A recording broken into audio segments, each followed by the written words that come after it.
नमस्कार दोस्तों, स्वागत है आपका इस चैनल पे। मेरा नाम आशुतोष है और आप मुझे लाइव देख रहे हैं। जैसा कि आप जानते हैं कि हम लोग कंप्यूटर ऑर्गेनाइजेशन यानी बेसिक कंप्यूटर आर्किटेक्चर के बारे में पढ़ रहे हैं। उसी कड़ी में आगे बढ़ते हुए हम लोग यहाँ पर आए हैं।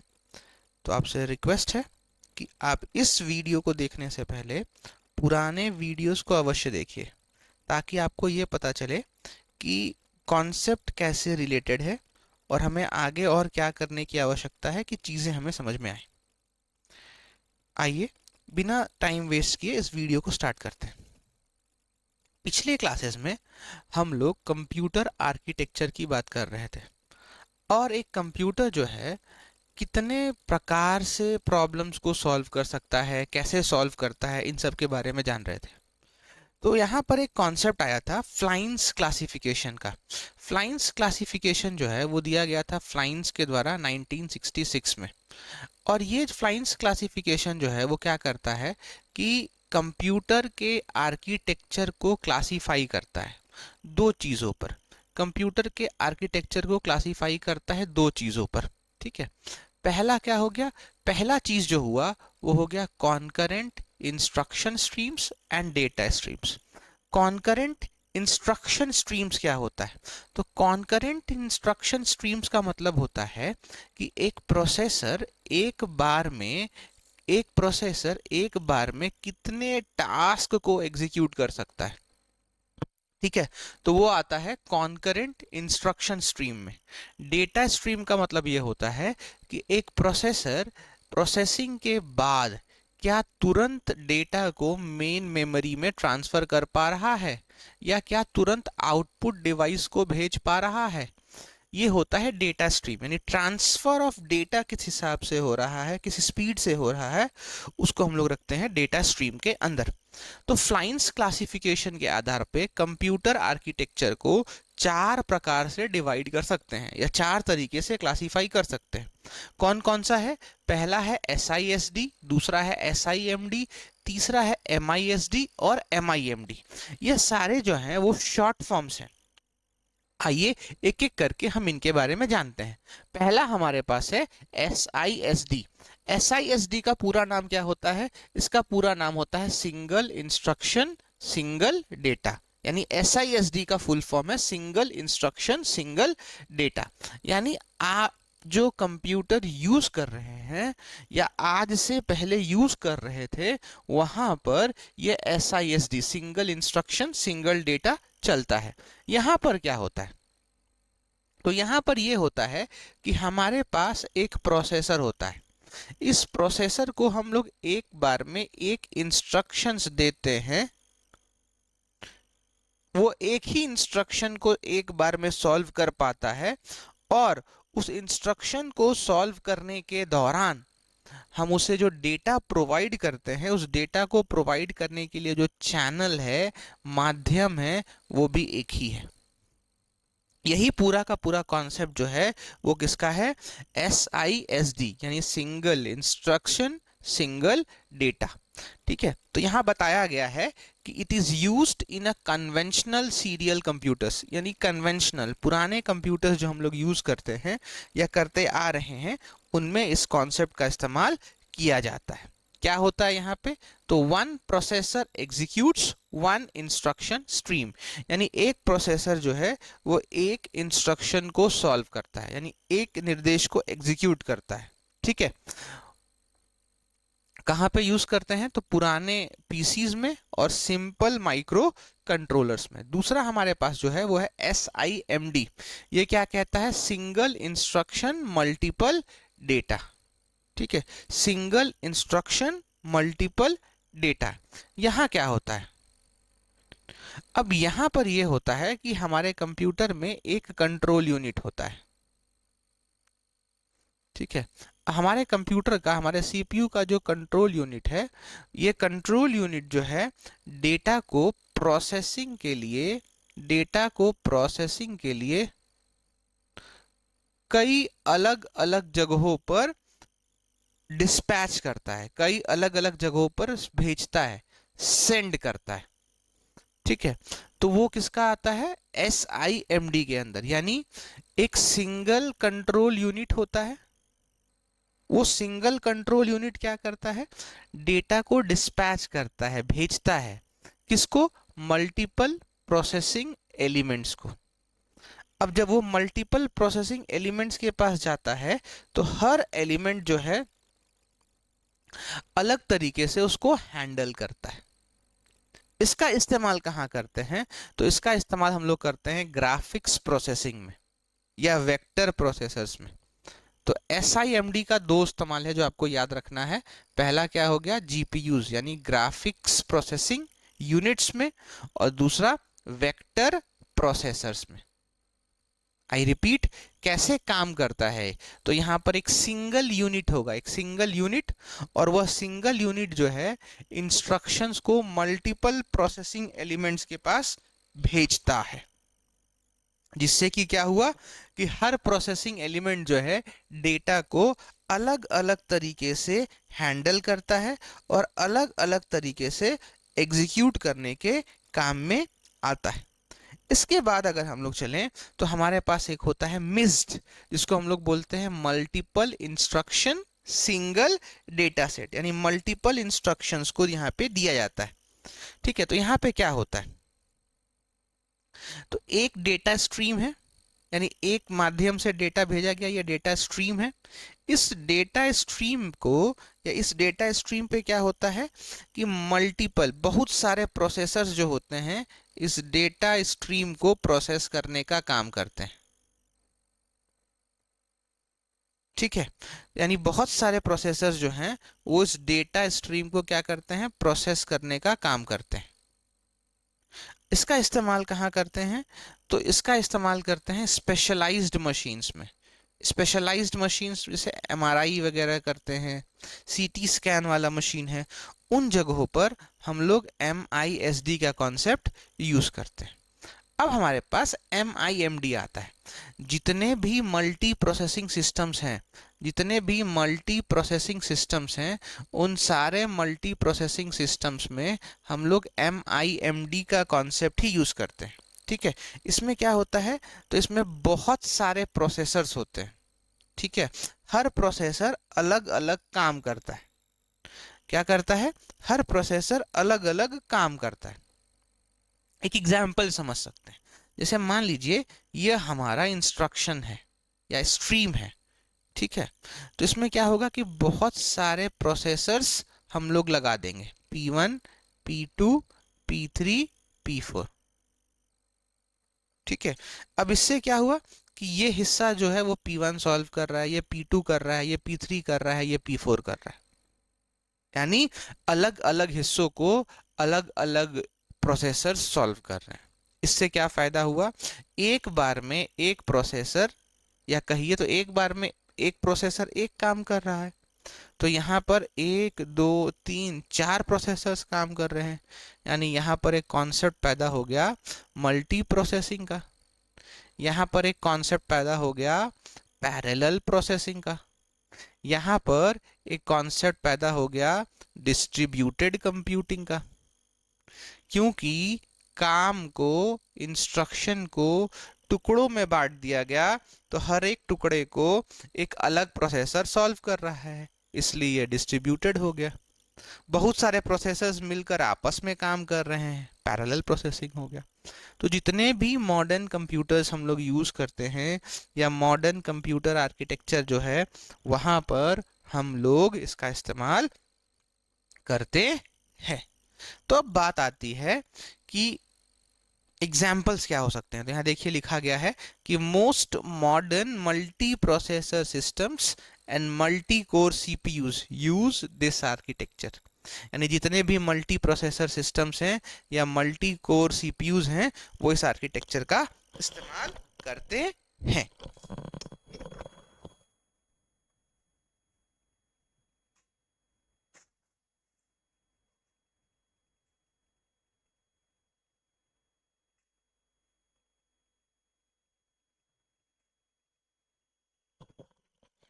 नेक्स्ट आर्किटेक्चर जो हमारे पास है वो है मोबाइल आर्किटेक्चर।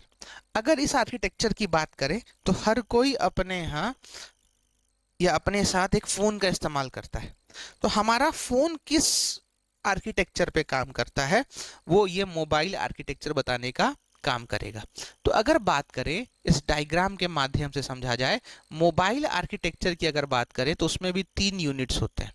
पहला इनपुट यूनिट, दूसरा जो होता है वो कंट्रोल यूनिट, और तीसरा जो होता है आउटपुट यूनिट होता है।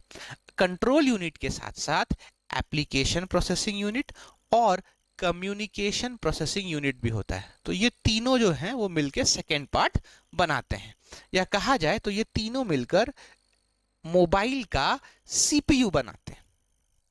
तो मोबाइल आर्किटेक्चर की अगर बात करी जाए तो हमारे पास 3 कंपोनेंट्स निकल कर आए।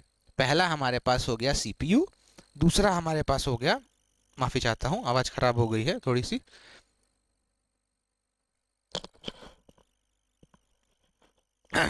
तो पहला हमारे पास हो गया सीपीयू, दूसरा हमारे पास हो गया आउटपुट यूनिट, और तीसरा हमारे पास हो गया इनपुट यूनिट। अब अगर ये पूछा जाए कि जो सीपीयू है उसमें कितने कंपोनेंट्स हैं, तो सीपीयू के हम 3 कंपोनेंट्स हैं। पहला कौन सा? कम्युनिकेशन प्रोसेसिंग यूनिट, दूसरा एप्लीकेशन प्रोसेसिंग, और तीसरा जो है वो है control unit. Communication processing unit का इस्तेमाल क्यों करते हैं? तो जितने भी मोबाइल कॉल्स होते हैं, फोन करते हैं, फोन पे बातें करते हैं, तो वो सारे मोबाइल कॉल्स जो होते हैं वो मैनेज होते हैं किसके द्वारा? कम्युनिकेशन प्रोसेसिंग यूनिट के द्वारा।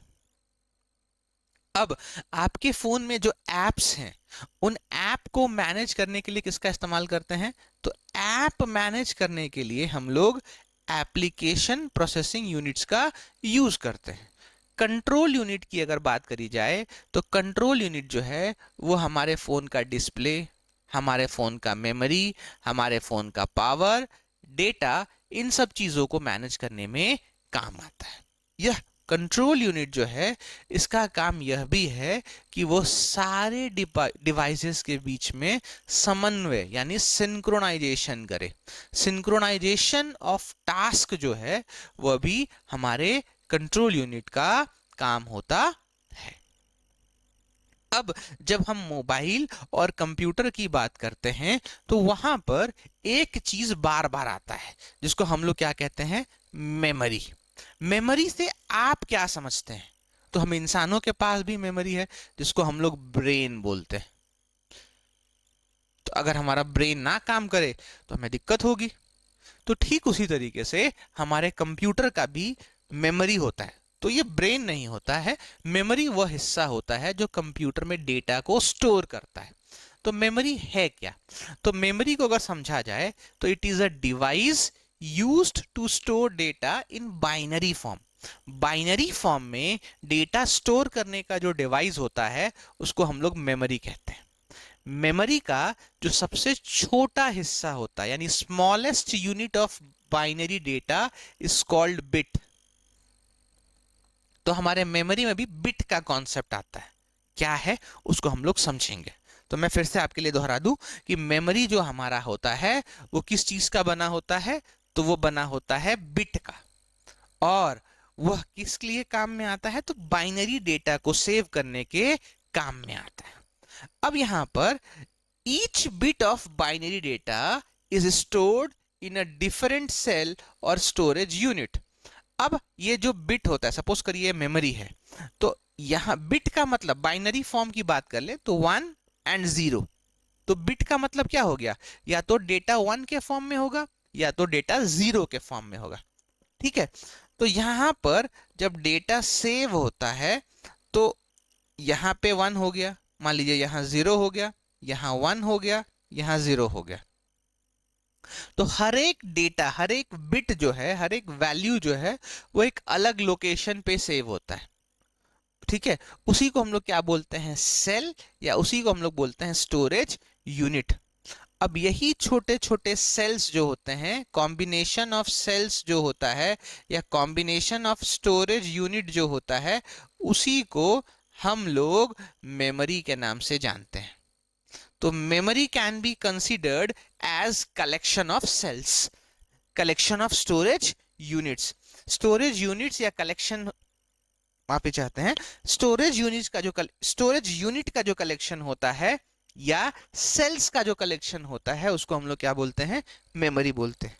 तो यह सेल्स आपका बायो का नहीं है, यह सेल्स आपका, हम लोग कंप्यूटर साइंस की बात कर रहे हैं। अब यहां पर मेमोरी के बाद एक नेक्स्ट कॉन्सेप्ट हमारे पास है, वो मेमोरी सिस्टम का है। मेमोरी सिस्टम क्या होता है? तो आप जानते हैं कि अगर व्यवस्था ना बनाई जाए, एक सिस्टम ना बने, एक तौर तरीका ना बने, तो किसी भी चीज को मैनेज करना हमारे लिए क्या हो जाता है, मुश्किल होता है। तो अब यहां पर देख रहे हैं, जैसे मैंने आपसे बताया कि हर एक मेमोरी जो होता है उसके अंदर एक स्टोरेज यूनिट होता है। अब हर एक स्टोरेज यूनिट का एक फिक्स्ड साइज होता है। अब एक स्टोरेज यूनिट, सपोज करिए इस पॉइंट पर, एक्स पॉइंट पर डेटा सेव है, तो यह डेटा एक्स से कैसे बाहर कहीं जाएगा प्रोसेसिंग के लिए, कैसे आप इसको प्रोसेसिंग के लिए मेन मेमोरी में ले जाएंगे, उसके लिए कोई नियम होना चाहिए, कोई प्रोटोकॉल होना चाहिए, कोई ढांचा होना चाहिए, कोई सिस्टम होना चाहिए। तो मेमोरी सिस्टम क्या बताता है?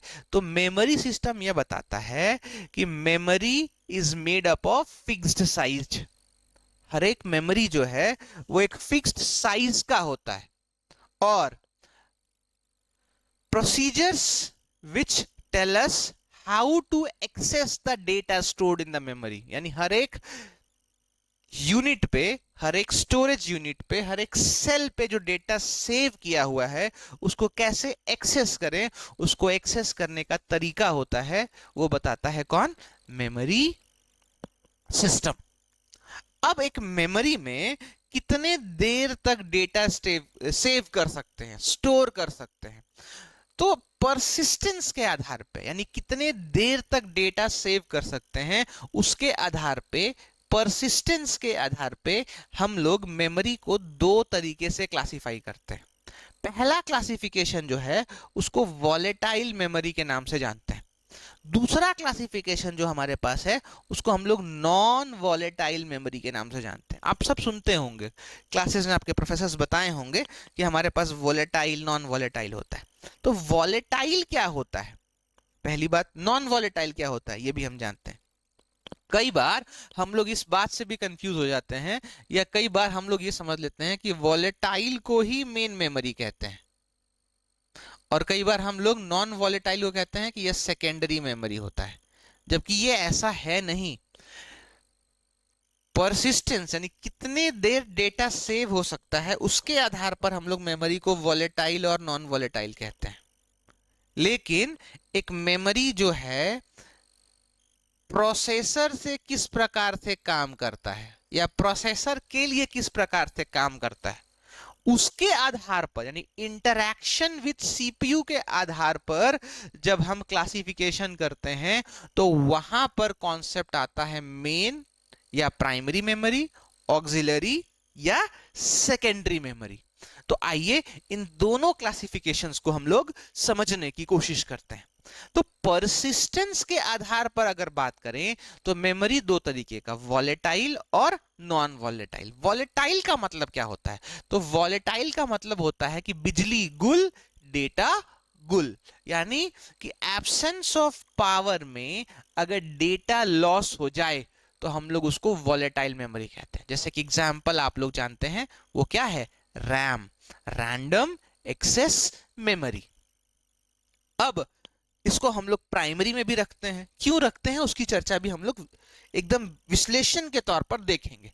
नॉन वॉलेटाइल का मतलब क्या होता है? तो नॉन वॉलेटाइल का मतलब होता है कि बिजली जाने के बाद भी, पावर ऑफ होने के बाद भी डेटा लॉस नहीं होगा। तो जैसे हार्ड डिस्क में डेटा एक बार सेव कर दिया तो फिर डेटा लॉस नहीं होता। तो ये क्या हो गया, नॉन वॉलेटाइल हो गया। अब भैया आप कैसे कहोगे कि हार्ड डिस्क सेकेंडरी है या ऑक्सिलरी, रैम प्राइमरी है या मेन? तो आइए इसकी चर्चा भी करते हैं। अब एक सीपीयू से मेमोरी किस प्रकार से इंटरैक्ट करता है, यानी सीपीयू का इंटरैक्शन मेमोरी से किस प्रकार होता है, या मेमोरी का इंटरैक्शन सीपीयू से किस प्रकार होता है, उसके बेसिस पर हमारे पास दो तरीके के मेमोरी हैं, पहला प्राइमरी और दूसरा ऑक्सिलरी। प्राइमरी मेमोरी क्या होता है? तो वह मेमोरी जो सीपीयू से डायरेक्ट कांटेक्ट में रहे या डायरेक्ट टच में रहे, उसको हम लोग कहते हैं प्राइमरी या मेन मेमोरी। जैसे आप सब जानते हैं कि प्रोसेसिंग कंप्यूटर में कहाँ होता है? तो कंप्यूटर में जो प्रोसेसिंग होता है वो हमारे मेन मेमोरी में होता है। जैसे मान लीजिए प्रोसेसर जो है वो प्रोसेसिंग कहाँ करता है? मेन मेमोरी में। तो मेन मेमोरी हमारा क्या हो गया? रैम। तो अपना रैम जो है वो प्रोसेसर के डायरेक्ट टच में है, डायरेक्ट कांटेक्ट में है।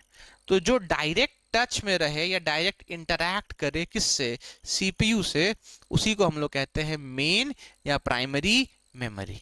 तो मेन या प्राइमरी का एग्जांपल देखिए तो रैम है, रोम है, कैश है, रजिस्टर है। तो हो सकता है रैम रोम आप सब जानते होंगे, कैश और रजिस्टर में डाउट होगा। तो ये क्या होता है उसकी चर्चा भी हम लोग करेंगे। अब बात आती है कि जितने भी एग्जीक्यूशन होते हैं वो कहाँ पे होता है? मेन मेमोरी में होता है। तो ये सारा एग्जीक्यूशन रैम में होगा, तो रैम टच में है इसलिए मेन मेमोरी कहलाएगा। ऑक्सिलरी की बात करें तो ऑक्सिलरी को सेकेंडरी मेमोरी भी कहते हैं। सेकेंडरी मेमोरी किस लिए कहते हैं? तो एक बात अगर आप पुराने लेक्चर्स से रिकॉल कर पा रहे होंगे या नहीं कर पा रहे हैं तो मैं उसको बहुत सहज तरीके से आपको समझाने की कोशिश करूंगा कि हमारा हार्ड डिस्क जो होता है वो सीपीयू से कैसे जुड़ा होता है? तो वो सीपीयू से जुड़ता है डेटा बस के माध्यम से। ये बस जो होता है डेटा बस, वो डेटा ट्रांसफर करने के काम में आता है। यानी अगर कहा जाए तो हार्ड डिस्क को सीपीयू से जोड़ने के लिए हमें एक माध्यम की आवश्यकता पड़ रही है, इंटरफेस की आवश्यकता पड़ रही है। तो जहां पर हमें माध्यम की आवश्यकता पड़े, जहां पर हमें इंटरफेस की आवश्यकता पड़े, तो वह मेमोरी जो है वो कहलाता है ऑक्सिलरी या सेकेंडरी मेमोरी। तो आपको ये याद रखना है कि it needs input output interface to interact with the CPU. CPU से उसको इंटरैक्ट करने के लिए एक माध्यम की आवश्यकता पड़ती है। जैसे एग्जांपल क्या हो गया? मैग्नेटिक डिस्क, मैग्नेटिक टेप्स यानी हार्ड डिस्क एक उदाहरण है इसका। ठीक है, तो इस सेकेंडरी मेमोरी का इस्तेमाल या ऑक्सिलरी मेमोरी का इस्तेमाल हम लोग इसलिए करते हैं ताकि डेटा को लंबे समय तक स्टोर कर सके, यानी बैकअप बनाने के लिए इसका इस्तेमाल किया जाता है। अब बात ये आती है कि ये मेमोरी यूनिट्स का अरेंजमेंट जो है, यानी ये किस प्रकार से अरेंज किए होते हैं, वो हम लोग समझने की कोशिश करते हैं। तो अगर आप इस पिक्चर को देख पा रहे होंगे तो ये हमारा मेन सीपीयू है। सीपीयू जो है वो मेन मेमोरी से डायरेक्ट जुड़ा हुआ है। दूसरा, सीपीयू से एक और मेमोरी जुड़ा होता है, कैश मेमोरी। ये कैश मेमोरी क्या होता है यहाँ पे बताने से बेहतर है कि हम लोग आगे इसके बारे में डिटेल में पढ़ लेंगे। अब यह मेन मेमोरी जो होता है इनपुट आउटपुट प्रोसेसर्स के द्वारा किससे जुड़ा होता है? Magnetic tapes and magnetic disk से। ठीक है, तो सीपीयू के और मेन मेमोरी के बीच, सीपीयू के बीच और कैश मेमोरी के बीच डायरेक्ट कनेक्शन है, इसीलिए हम लोग इसको प्राइमरी या मेन बोलते हैं। और ये हमारे लिए क्या हो गया? सेकेंडरी या ऑक्सिलरी कहलाता है। आई होप आप लोग को चीजें समझ में आ रही होंगी। आप अपने डाउट्स कमेंट्स नीचे दिए गए नंबर पे हमें बता सकते हैं, अपने फीडबैक को शेयर कर सकते हैं ताकि हम लोग और बेहतर कर सकें। हमारा मकसद यही है कि हर बच्चा सीखे, पढ़े और आगे बढ़े। आपकी प्रैक्टिस के लिए हमारे पास एमसीक्यू सीरीज भी है जहां पे हम लोगों ने टॉपिक वाइज एमसीक्यू के क्वेश्चंस बनाकर रखे हैं। उनको लेने के लिए भी आप नीचे दिए गए नंबर पे बातें कर सकते हैं। अब बात आती है कि कंप्यूटर के अंदर कई तरीके के मेमोरीज होते हैं। अब उन्हीं मेमोरीज को हम लोग पिरामिड के फॉर्म में अरेंज कर सकते हैं। अब यह पिरामिड जो है वो बहुत कुछ बताने की कोशिश करता है। अगर देखा जाए तो पिरामिड में सबसे निचले पायदान पे हमारे पास मैग्नेटिक टेप है, दूसरे पायदान पे डिस्क है, मेन मेमोरी, कैश मेमोरी और सीपीयू रजिस्टर। तो जो सबसे ऊपर होता है ना, वो सबसे फास्टेस्ट होता है, पहली बात। और जो सबसे निचले पायदान पर है वो सबसे स्लोवेस्ट है। तो फास्टेस्ट मेमोरी आपसे पूछा जाएगा तो आप कह सकते हैं CPU register. Slowest magnetic tapes, CD, DVD, etcetera etcetera etcetera. ठीक है। अब जो स्लोवेस्ट होता है यह सबसे चीपेस्ट होता है, सबसे सस्ता होगा। यानी मैग्नेटिक टेप, सीडी, डीवीडी आपको बहुत सस्ते दामों पे मिल जाएगा, 20 रुपए 25 रुपए में मिल जाता है। लेकिन रजिस्टर की बात करें तो ये फास्टेस्ट है, इसलिए ये कॉस्टलीएस्ट होता है, सबसे महंगा होता है। ठीक है। तीसरी बात अगर ये भी चर्चा करी जाए कि आप अगर डेटा, सपोज करो यहां से देखते हैं, मैग्नेटिक डिस्क से मेन मेमोरी में भेजेंगे तो डेटा का ट्रांसफर जो होता है वो रेट क्या हो जाता है, स्लो हो जाता है। ठीक है, डेटा ट्रांसफर रेट क्या हो जाता है, स्लो हो जाता है। क्यों? क्यों कि यहाँ पर जो मेमोरी का साइज है वो बड़ा है, यानी मेमोरी का जो ब्लॉक है वो बड़ा है, और यहाँ पे मेमोरी ब्लॉक क्या है, छोटा है। तो बड़े ब्लॉक को छोटे ब्लॉक में एडजस्ट करना होता है। तो एक ब्लॉक में तो एडजस्ट नहीं होगा। मान लीजिए ये है, ये ब्लॉक ए है, यहाँ पर हम लोग भेजे तो कुछ डेटा एक्स ब्लॉक में आएगा, हो सकता है कुछ डेटा वाई ब्लॉक में आए, कुछ डेटा जेड ब्लॉक में आए। ठीक है। तो जब नीचे से पिरामिड के ऊपर की तरफ जाते हैं तो डेटा ट्रांसफर जो होगा वो स्लो होगा। क्यों? क्योंकि साइज वैरी करता है। इन्हीं चीजों को हम लोग को यहाँ पे समझना है। तो बताया गया है यहाँ पर कि the amount of data that can be transferred between two consecutive memory layers at a time decreases as we move up in the pyramid। यानी हम जिस प्रकार से पिरामिड में ऊपर बढ़ते जाएंगे जैसे जैसे, वैसे वैसे मेमोरी ट्रांसफर स्पीड जो होगा वो क्या हो जाता है, कम हो जाता है। बताया गया है कि in hard disk to main memory transfer, a block data of size 1 MB is transferred in a single access।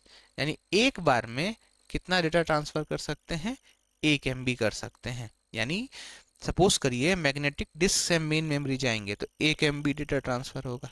लेकिन अगर आप मेन मेमोरी से ऊपर जाते हैं, कैश मेमोरी, तो कैश मेमोरी छोटा हो गया तो वहां पे भी डेटा ट्रांसफर स्लो हो जाएगा। क्यों? क्योंकि कैश का जो ब्लॉक होगा वो क्या होगा, छोटा होगा। ये मैंने आपको पहले बता दिया है। आज की क्लास में हम लोग यहीं तक रखेंगे। अगली क्लास में जब मिलेंगे तो हम लोग इस टॉपिक को कंटिन्यू करेंगे। तब तक आप बने रहिए, पढ़ते रहिए, तैयारी करते रहिए, डाउट्स हमसे पूछते रहिए। जय हिंद, जय भारत, वंदे मातरम।